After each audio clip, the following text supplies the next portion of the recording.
Me, I'm like not ready. He's running around trying to get ready. I bring a 6-pack. So today's Monday. It's the 15th. 15th? Yeah, today's the 15th of June. And we went to my regular appointment for 38 weeks this morning. And because my blood pressure was a little elevated and there was urine protein in my last urine sample, it qualifies me for preeclampsia. So they allowed us to come home to eat, to get like things in order, but we're heading back to the hospital right now so that they can induce me. It's like 5 o'clock. Really, the magic isn't really gonna happen until they give me Pitocin, and that's gonna be like late tonight, early tomorrow morning. So we think we have everything. We just both ate and we are leaving. My mom just left with Pips.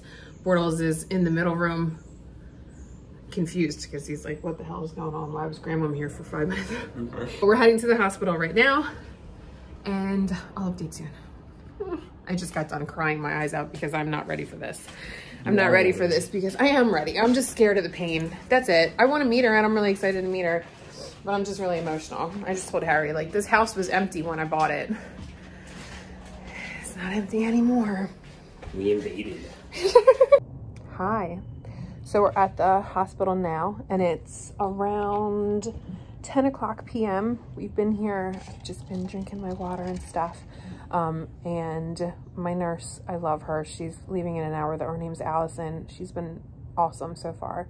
I've just been hanging out. They put an IV in my arm, but I'm not attached to anything yet. And I actually brought my laptop with me. So it's payroll week. So I had to get payroll done and there's payments that are due this week. So I had some like work stuff that I needed to do that I had to get out of the way.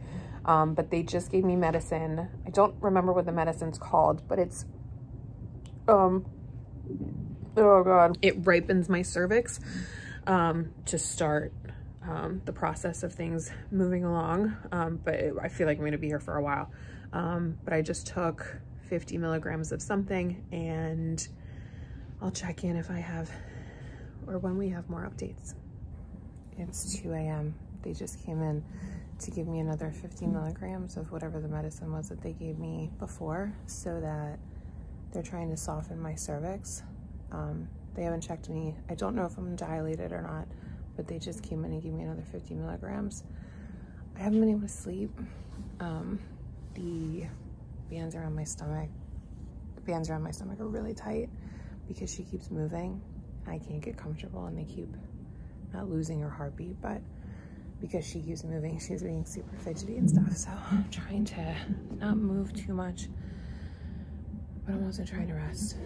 Hi, good morning. It's currently, is it almost 9? Yeah. It's 9 a.m.-ish.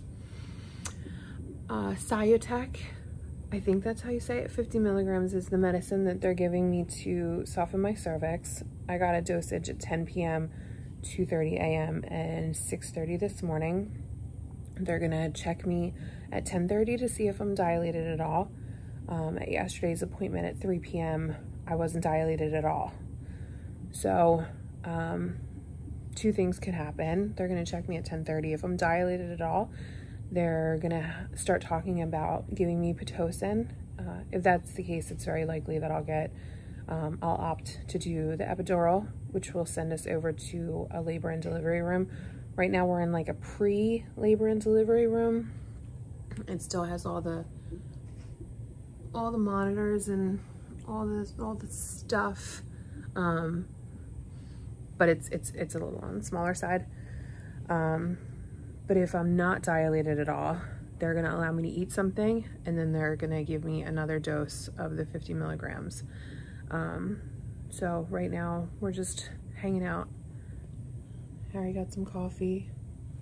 The nurses were super nice and filled up a big cup for him. But yeah, so after they check me at 10:30, I'll do another update.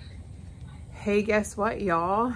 It's 10:30 and I just got checked and I'm not dilated at all. We're gonna order some food from the place downstairs and take more medicine. This is baby's healthy, I'm healthy, so can't complain. Just, you know, yeah, I'm just gonna eat and hope that I'm dilated in the next couple hours, but 0. I am at 0. I should always check the time. I never check the time before I actually start. 5:26. It's 5:26. They came in at like 5:15 and checked me. I am about 1 centimeter dilated, 70% effaced. So the doctor's like, get up and walk around to try to get things moving a little bit. They're gonna switch up the medicine and they're gonna put something, they're gonna put me on something that basically is inserted vaginally, and it's gonna stay there overnight to kind of like continuously give medicine throughout the night. Hopefully that works. We just ordered some food, just kind of walking around the room because we can't leave the room. We can't leave the room. Let me show what the room looks like. This is when you first walk in. You have the bathroom right here and the tiniest little sink I've ever seen in my life. And then we have some storage here that we're not really using, extra pillows that we're not really using. There's an area right here with some more drawers. This is the bed, monitors, table, Harry's situation. And then this is kind of where we dumped all of our stuff. We didn't really think we were gonna be here that long, so it's not like a situation where we're unpacking or anything. But yeah, so we're gonna eat some dinner, walk around a little bit, and I don't know when I'm gonna check in again. Maybe after they give me the next dosage of medicine, the meds that I'm gonna have overnight. And yeah, that's where we are right now. Hi, it's Wednesday morning, and it's Wednesday morning at 8:30. They gave me medicine last night, and it is like 12-hour medicine. So they're gonna check me this morning at like 9 or 10 o'clock to see if I've dilated at all. And I just had a little bit of a moment. The nurse came in that's gonna be with me until tonight. And I was asking her questions and stuff, and I'm just really frustrated because while I was diagnosed with preeclampsia, my blood pressure has been fine. They took blood work this morning, so she's gonna check to see what that looks like. But it seems like I have the best case scenario of a preeclampsia diagnosis. Like, my blood pressure is great and the baby looks great. I was able to sleep through the night last night, but I'm just kind of frustrated because it's like, why am I here? I've been here since Monday night. And there's a chance that the medication last night worked, but if it didn't, I just feel like I'm putting my body through a lot, and I'm the type of person that like doesn't even like to take medicine for a headache. I'm trying to just remember that it's not about me, it's about her. And because I was diagnosed with preeclampsia, if I was like, screw all this, I'm going home, like, there's a chance that shit could really go wrong once I got home. I'm just tired. And it's frustrating to see no progress. And I mean, they could come back this morning and say, you know, you've dilated, we can start Pitocin.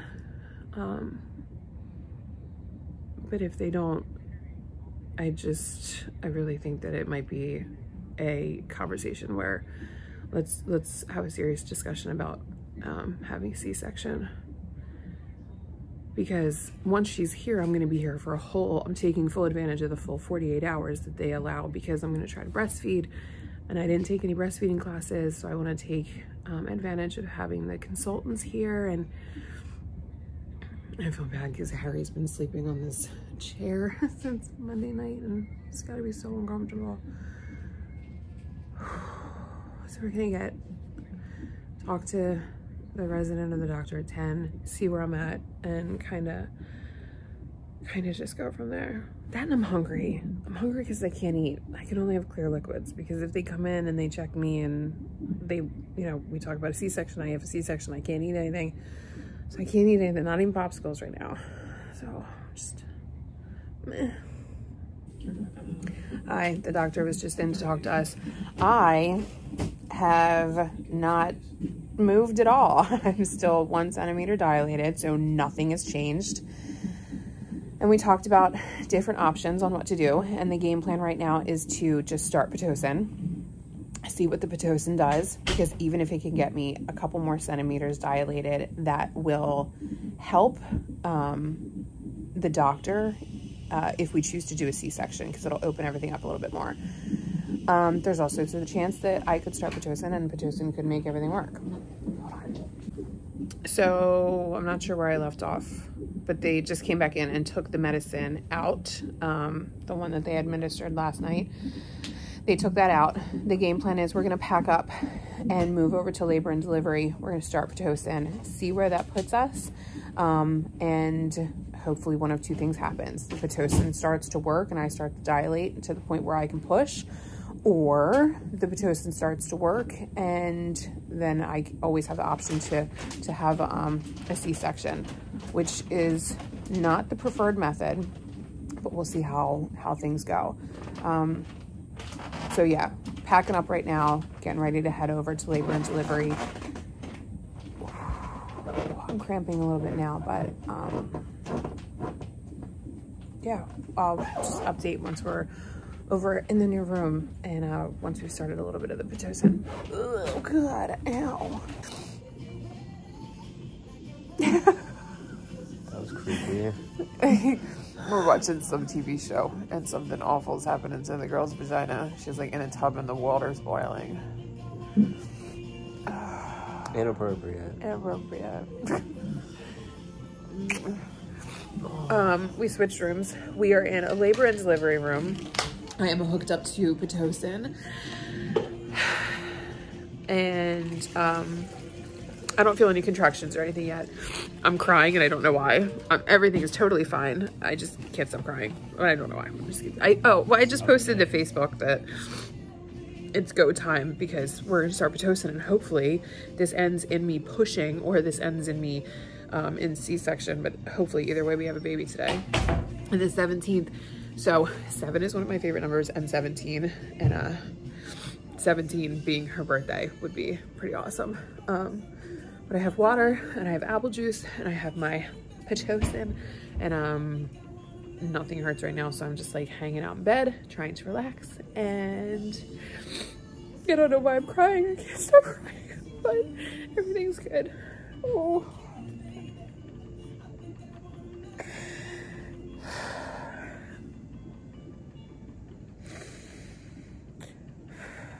All right, I'll update you guys soon. I have one about a minute ago.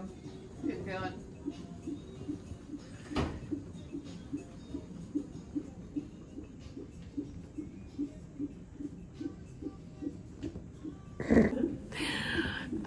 It's 2 o'clock. I haven't really felt any pain or anything like that, and they said that they're not going to check me until I'm a little bit more uncomfortable. I am contracting. I'm on the big old medicine ball right now. Just hoping that that helps to get things going. Yeah, we're going to continue with this. Hope that the contractions get stronger. I mean, if I'm on this ball and moving and stuff, I can't even feel that I'm having a contraction. The monitors say that I'm having one, but like, I can't feel it.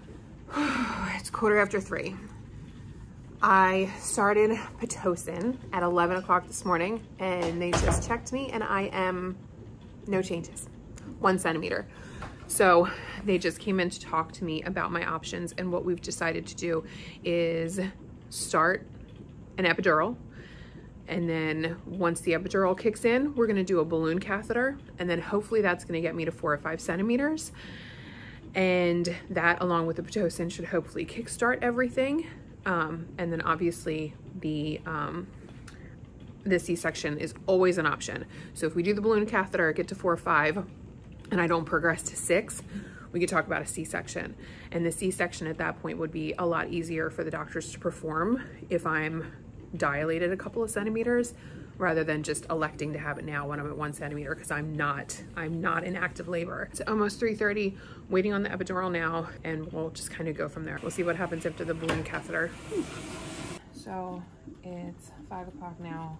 At 20 after, they came in and did the epidural, and they tried it in one spot and it didn't work, and another spot and it didn't work, and the third spot finally took. And with the mask on and being like curled over, I almost passed out, and then I almost threw up, and it was awful. And they finally did it, and they're gonna do a balloon catheter, which is why they did the epidural. So now I can go through that without having to feel the balloon catheter. So right now they had to give me medicine because my blood pressure dropped rather, and then that caused the baby to drop a little, so they just gave me medicine for that. So right now I'm just waiting until the epidural really kicks in, and then they're gonna do the balloon catheter, and then hopefully that gets me to like 4 to 5 centimeters, and then we'll see where we are from there. It's 7:15. They just came in and deflated one of the balloons to see if they could feel around for anything. And she is comfortable saying that I'm around 2 centimeters. And I think she said I'm like 90% effaced, which is great news. But we're gonna keep the balloon in. Hope that I just keep getting up to 4 centimeters because that's the goal. And then once we're at 4 centimeters, we'll take the balloon out, stick with the Pitocin. And they might also talk about breaking my water because that could help move things along as well. So until then, I'm just gonna try to sleep and stay calm. I don't even remember the last time I did an update, but it's around 3:30 in the morning, and it's Thursday morning. The balloon catheter's out. I am 7 centimeters, and I don't know if I'm 90 or 100% effaced, but things are definitely moving along.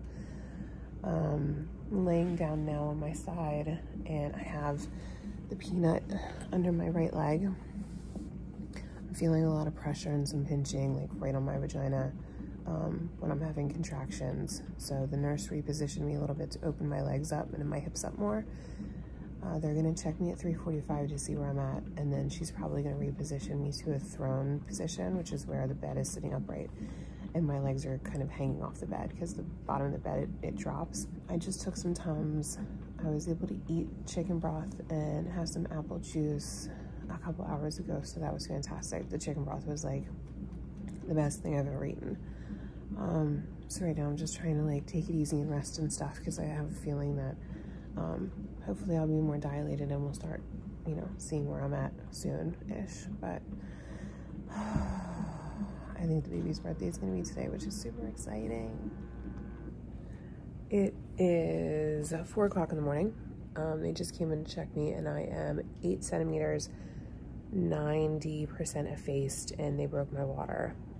But she's still too high to make any decisions on like what else to do. So they're gonna come and check me in 2 hours from now.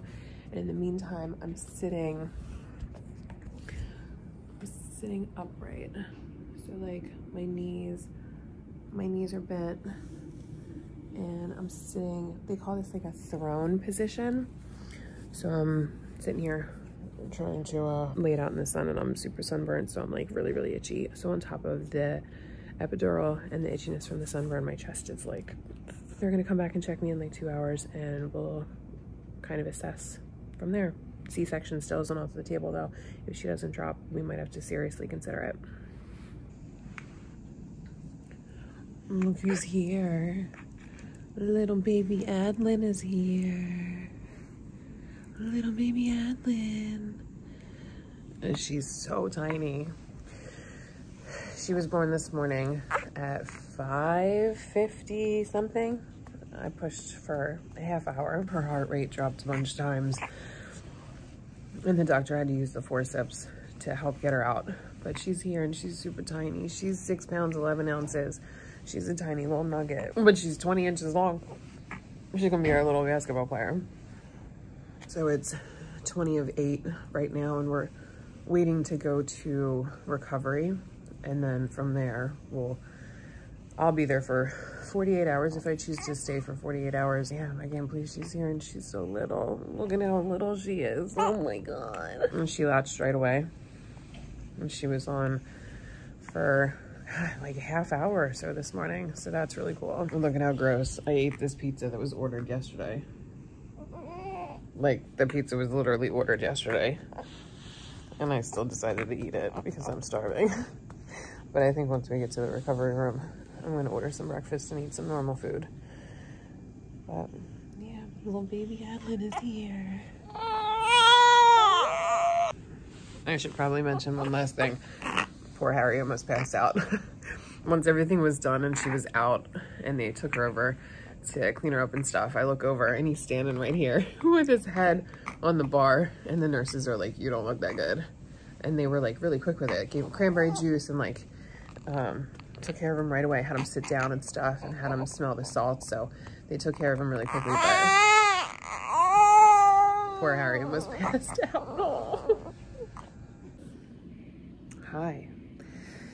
It's 11:15, Thursday. We just got to our recovery room. Baby girl just, well, I guess I don't have to call her baby girl anymore. We named her Adlin Rose. Adlin,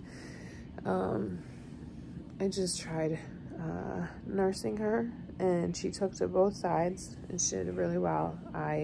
It's a learning curve, so there's a lot that I have to learn. We just ordered some food, and I get to stay here until Saturday because I have 48 hours. I'm not sure if I'm going to or not.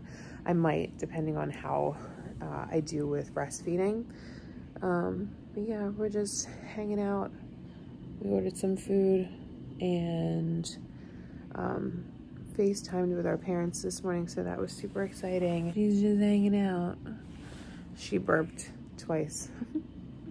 She's so cute, I love her. Right now we're just doing skin to skin and waiting for our food to get here. I can't stop talking about food, I'm so hungry. I ordered pizza from the hospital last night, like right before they closed. They closed at 6:30. So it sat out overnight. But I didn't care. After she came out at 6 o'clock this morning, I was like, I'll eat that pizza now, please. In case we don't update again, probably just end the vlog here. I'm so excited that everybody gets to know her name now.